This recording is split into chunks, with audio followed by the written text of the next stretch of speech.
রাস্তা কেন খুঁড়ছে জেসিবিতে আর রাস্তায় ডাস্ট কেন ফেলছে চলো বলি তোমাদেরকে। রাধে রাধে বন্ধুরা, চলে এসেছি নতুন একটা কাজের ব্লগ ভিডিও নিয়ে। সকালবেলা ঘুম থেকে উঠে হেলমেট পরে বাইক নিয়ে বেরিয়ে গেলাম কাজে যাওয়ার জন্য। আর এখন পৌঁছে গেছি আমি বলালপুর সাইড। আর এখানে কলমে রড বাঁধার কাজ চলছে, তাই আমি পেছন দিক দিয়ে চলে আসলাম এখন লেবারদের কাছে। আর তোমরা একবার দেখো লেবাররা কিভাবে কাজ করছে, আর আমি এসে দেখে নিলাম কাজটা ঠিক আছে কিনা। আর তোমরা একবার দেখো নিচ থেকে লেবারদেরকে দেখতে কেমন লাগছে কাজ করা অবস্থায়। তো আজকে পলাশ আসেনি, তার জন্য আমি এখানে আছি। তো এখানে আমার কাজ দেখা হয়ে গেছে, এবার চলে যাবো অন্য সাইডে। এখন আমি ফারাক্কা প্ল্যান্টে চলে এসেছি, আর এখন আমি যাবো রাস্তার সাইডে কাজ দেখতে। আর এখন আমি রাস্তার সাইডে চলে এসেছি, আর এখানে তোমরা দেখতে পাচ্ছ জেসিবিটা পিচিং আপ করছে, মানে পুরাতন পিচগুলো উঠিয়ে ফেলে দিচ্ছে।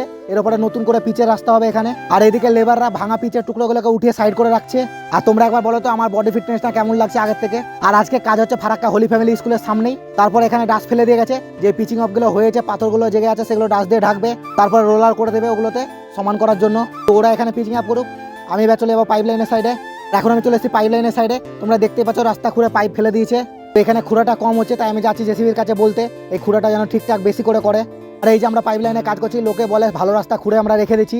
না, এই রাস্তাটা খুঁড়েছি যেমন সেরকম ঢালাই করে দেবো আমরা, যেটা তোমরা আমার আগের ব্লগে দেখতে গেলে বুঝতে পারবে ঢালাই করাটা। তো এখানে আমার কাজ দেখা হয়ে গেছে। তো আজকে ভিডিও আমি এখানে শেষ করছি। ভিডিও ভালো লাগলে লাইক কমেন্ট শেয়ার করে দেবে। দেখাবো অন্য একটা ভিডিওতে। টাটা।